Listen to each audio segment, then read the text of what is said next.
ओम नमो भगवते वासुदेवाय। श्रीमद् भागवत महापुराण के नित्य प्रति पठन में अभी तक हमने पंचम स्कंद के 18वें अध्याय में भगवान के विभिन्न रूपों का वर्णन जाना। आज हम जानेंगे 19वां अध्याय किम पुरुष और भारतवर्ष का वर्णन। जय श्री कृष्ण। श्री सुखदेव जी कहते हैं, राजन, किम पुरुष वर्ष में श्री लक्ष्मण जी के बड़े भाई आदि पुरुष सीता हृदय अभिराम भगवान श्री राम के चरणों की सन्निधि के रसिक परम भागवत श्री हनुमान जी अन्य किन्नरों के सहित अविचल भक्ति भाव से उनकी उपासना करते हैं। वह अन्य गंधर्वों के सहित आरष्टि सेन उनके स्वामी भगवान राम की परम कल्याणमयी गुण गाथा गाते रहते हैं। जय श्री कृष्ण। श्री हनुमान जी उसे सुनते हैं और स्वयं भी इस मंत्र का जप करते हुए ओम नमो भगवते उत्तम श्लोकाय नमः आर्ये लक्षणशील वर्ताय नमः उपशिक्षितात्मन उपासित लोकाय नमः साधुवाद निष्कर्षणाय नमो ब्राह्मण देवाय महापुरुषाय महाराजाय नमः इति।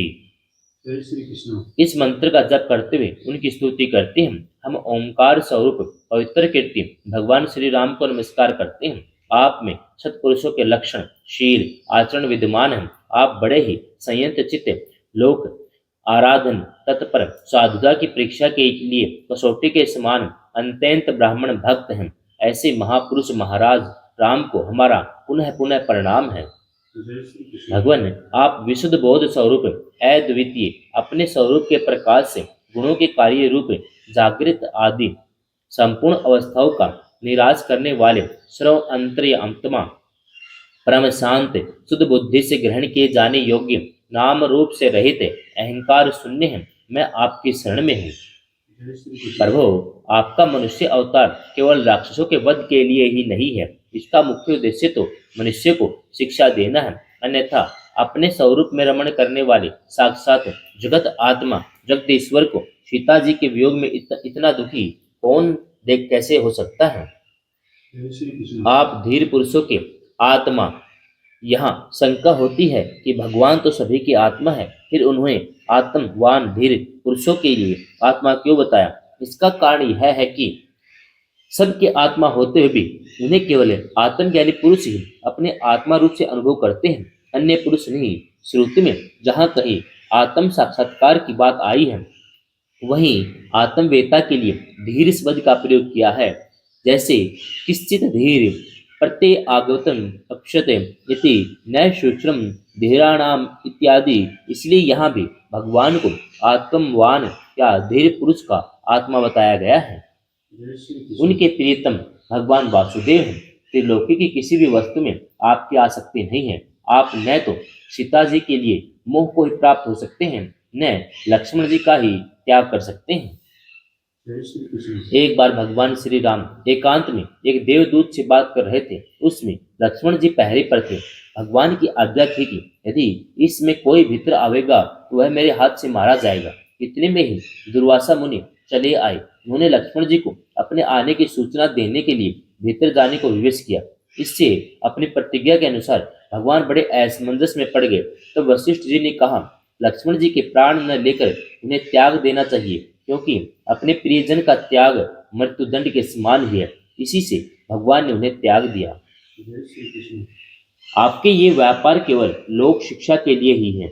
लक्ष्मण अग्रज, उत्तम कुल में जन्म, सुंदरता, वाक चातुरी, बुद्धि, श्रेष्ठ योनि, इनसे कोई भी गुण आपकी प्रसन्नता का कारण नहीं हो सकता। यह बात दिखाने के लिए ही आपने इन सब गुणों से रहित हम वनवासी वानरों से मित्रता की है। जय श्री कृष्ण। देवता, असुर, वानर अथवा मनुष्य कोई भी हो, उसे सब प्रकार से श्री राम रूप आपका ही भजन करना चाहिए, क्योंकि आप नर रूप में साक्षात श्री हरि ही हैं। थोड़े किए हुए को भी बहुत अधिक मानते हैं। आप ऐसे आश्रित वत्सल हैं। जब स्वयं दिव्य धाम को सुधारे थे, तब समस्त उत्तर कौशल वासियों को भी अपने साथ ही ले गए थे। जय श्री कृष्ण। भारतवर्ष में भी भगवान दयावश नर नारायण रूप धारण करके संयमशील पुरुषों पर अनुग्रह करने के लिए अव्यक्त रूप से कल्प के अंत तक तप करते रहते हैं। उनकी यह तपस्या ऐसी है कि जिससे धर्म, ज्ञान, वैराग्य, ऐश्वर्य, शांति, उपरति की उत्तरोत्तर वृद्धि होकर अंत में आत्म स्वरूप की उपलब्धि हो सकती है। वहाँ भगवान नारद जी स्वयं श्री भगवान के ही कहे हुए सांख्य योग शास्त्र के सहित भगवत महिमा को प्रकट करने वाले पंचरात्र दर्शन का सावर्णी मुनि को उपदेश करने के लिए भारतवर्ष की वर्ण आश्रम धर्म अवलंबिनी प्रजा के सहित अत्यंत भक्ति भाव से श्री नर नारायण की उपासना करते इस मंत्र ओम नमो भगवते उपशम शीलाय प्रयत्नाय आत्मनाय नमो किंचित विताय ऋषि ऋष भाव नर नारायणाय परमहंस परम गुरुवे आत्म अधिपति नमो नमः इति। जय श्री कृष्ण। इस मंत्र का जप स्तोत्र को गाकर उनकी स्तुति करते हैं। ओमकार स्वरूप अहंकार से रहित निर्धनों के धन शांत स्वभाव ऋषि परवर भगवान नर नारायण को नमस्कार है। वे परमहंसों के परम गुरु आत्म रामों के अधीश्वर हैं। उन्हें बार बार नमस्कार है। यह गाते हैं कि जो विश्व की उत्पत्ति आदि में उनके कर्ता होकर भी होते और दृष्टा होने पर भी जिनकी दृष्टि दृश्य के गुण दोषों से दूषित नहीं होती, उन असंग एवं विशुद्ध साक्षी स्वरूप भगवान नर नारायण को नमस्कार है।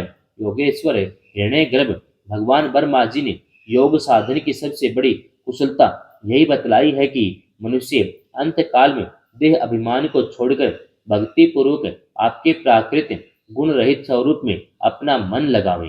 जय श्री कृष्ण। लौकिक और पारलौकिक भोगों के लालची मूढ़ पुरुष जैसे पुत्र स्त्री और धन की चिंता करके मौत से डरते हैं, उसी प्रकार यदि विद्वान को भी इस निंदनीय शरीर के छूटने का भय ही बना रहा तो उसका ज्ञान प्राप्ति के लिए किया हुआ सारा प्रयत्न केवल श्रम ही है।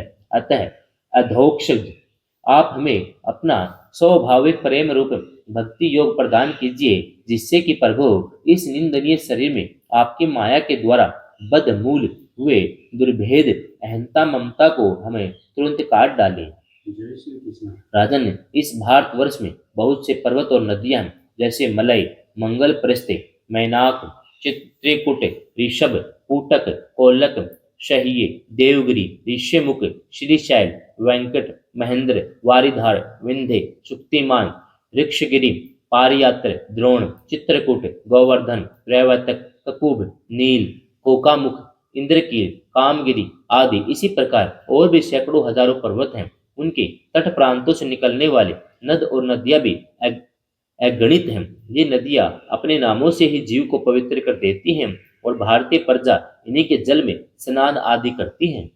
जय श्री कृष्ण। उनमें से मुख्य मुख्य नदियां ये हैं चंद्रवसा ताम्रपर्णी अवोडदा कृतमाला वैहायसी कावेरी वेणी पैसवनी श्रक्रवर्ता तुंगभद्रा कृष्णा वैन्या भीमरथी गोदावरी निर्विंध्या पयोषणी तापी रेवा सुरसा नर्मदा सरम अवती सिंधु अंध शोण आदि के नद महानदी वेद स्मृति ऋषाकुल्या त्रिशामा कौशिकी मंदाकिनी यमुना सरस्वती दृष्टवती गोमती सरयू रोधसवती सपतवती सुषोष्मा शतद्रु चंद्रभागा मरुद्वृद्धा वितस्ता अशिकिनी विश्वा इस वर्ष में जन्म लेने वाले पुरुषों को अपने किए हुए सात्विक राजस तामस कर्मों के अनुसार क्रमशः नाना प्रकार की दिव्य मानुष और नार की योनियां प्राप्त होती हैं।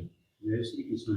क्योंकि कर्म अनुसार सब जीवों को सभी योनियां प्राप्त हो सकती हैं। इसी वर्ष में अपने अपने वर्ण के नियत किए हुए धर्मों का विधिवत अनुष्ठान करने से मोक्ष तक की प्राप्ति हो सकती है। परीक्षित संपूर्ण भूतों के आत्मा राग आदि दोषों से रहित अनिर्वचनीय निराधार परमात्मा भगवान वासुदेव में अनन्य और अहेतुक भक्ति भाव ही यह मोक्ष पद है। वह भक्ति भाव तभी प्राप्त होता है जब अनेक प्रकार की गतियों को प्रकट करने वाली अविद्या रूप हृदय की ग्रंथि कट जाने पर भगवान के प्रेमी भक्तों का संग मिलता है। जय श्री कृष्ण। देवता भी भारतवर्ष में उत्पन्न हुए मनुष्य की इस प्रकार महिमा गाते हैं। आहा, जिन जीवों ने भारतवर्ष में भगवान की सेवा के योग्य मनुष्य जन्म प्राप्त किया है, उन्होंने ऐसा क्या पुण्य किया है अथवा इन पर स्वयं श्री हरि ही प्रसन्न हो गए हैं। इस परम सौभाग्य के लिए तो निरंतर हम भी तरसते रहते हैं। हमें बड़े कठोर यज्ञ तप व्रत दान आदि करके जो यह तुच्छ स्वर्ग का अधिकार प्राप्त हुआ है, इससे क्या लाभ है। यहाँ तो इंद्रियों के भोगों की अधिकता के कारण स्मृति शक्ति छिन जाती है। अतः कभी श्री नारायण के चरण कमलों की स्मृति होती ही नहीं। यह स्वर्ग तो क्या, जहाँ के निवासियों की एक एक कल्प की आयु होती है, किंतु जहाँ से फिर संसार चक्र में लौटना पड़ता है, उन ब्रह्मलोक आदि की अपेक्षा भी भारत भूमि में थोड़ी आयु वाले होकर जन्म लेना अच्छा है, क्योंकि यहाँ धीर पुरुष एक क्षण में ही अपने इस मृत शरीर से किए हुए संपूर्ण कर्म श्री भगवान को अर्पण करके उनका अभय पद प्राप्त कर सकता है। जय श्री कृष्ण। जहाँ भगवत कथा की अमृतमय सरिता नहीं बहती, जहाँ उसके उद्गम स्थान भगवत भक्त साधुजन निवास नहीं करते, जहाँ नृत्य गीत आदि के साथ बड़े समारोह से भगवान यज्ञ पुरुष की पूजा अर्चना नहीं की जाती, वह चाहे ब्रह्मलोक ही क्यों न हो, उसका सेवन नहीं करना चाहिए। जिन जीवों ने इस भारतवर्ष में ज्ञान विवेक बुद्धि तद अनुकूल कर्म, उस कर्म के उपयोगी द्रव्य आदि सामग्री से संपन्न मनुष्य जन्म पाया है, वे यदि आवागमन के चक्कर से निकलने का प्रयत्न नहीं करते तो व्याधि की फांसी से छूटकर भी फल आदि के लोभ से उसी वृक्ष पर विहार करने वाले वनवासी पक्षियों के समान फिर बंधन में पड़ जाते हैं। जय श्री कृष्ण। अहो, इन भारतवासियों का कैसा सौभाग्य है, जब ये यज्ञ में भिन्न भिन्न देवताओं के उद्देश्य से अलग अलग भाग रखकर विधि मंत्र द्रव्य आदि के योग से श्रद्धा पूर्वक उन्हें हव्य प्रदान करते हैं। इस प्रकार इंद्र आदि भिन्न भिन्न नामों से पुकारे जाने पर संपूर्ण कामनाओं के पूर्ण कराने वाले स्वयं पूर्ण काम श्री हरि ही प्रसन्न होकर उस हवि को ग्रहण करते हैं। यह ठीक है कि भगवान सकाम पुरुषों के मांगने पर उन्हें अभीष्ट वरदान प्रदान देते हैं, किंतु यह भगवान का वास्तविक दान नहीं है, क्योंकि उन वस्तुओं को पा लेने पर भी मनुष्य के मन में पुनः कामनाएं होती ही रहती हैं। जय श्री कृष्ण। इसके विपरीत जो उनका निष्काम भाव से भजन करते हैं, उन्हें तो वे साक्षात अपने चरण कमल ही दे देते हैं, जो अन्य समस्त इच्छाओं को समाप्त कर देने वाले हैं। अतः अब तक स्वर्ग सुख भोग लेने के बाद हमारे पूर्वकृत यज्ञ प्रवचन शुभ कर्मों से यदि कुछ भी पुण्य बचा हो तो उसके प्रभाव से हमें इस भारतवर्ष में भगवान की स्मृति से युक्त मनुष्य जन्म मिले, क्योंकि श्री हरि अपना भजन करने वाले सब प्रकार से कल्याण करते हैं। जय श्री कृष्ण। श्री सुखदेव जी कहते हैं, राजन, राजा सगर के पुत्र ने अपने यज्ञ के घोड़ों को ढूंढते हुए इस पृथ्वी को चारों ओर से खोदा था।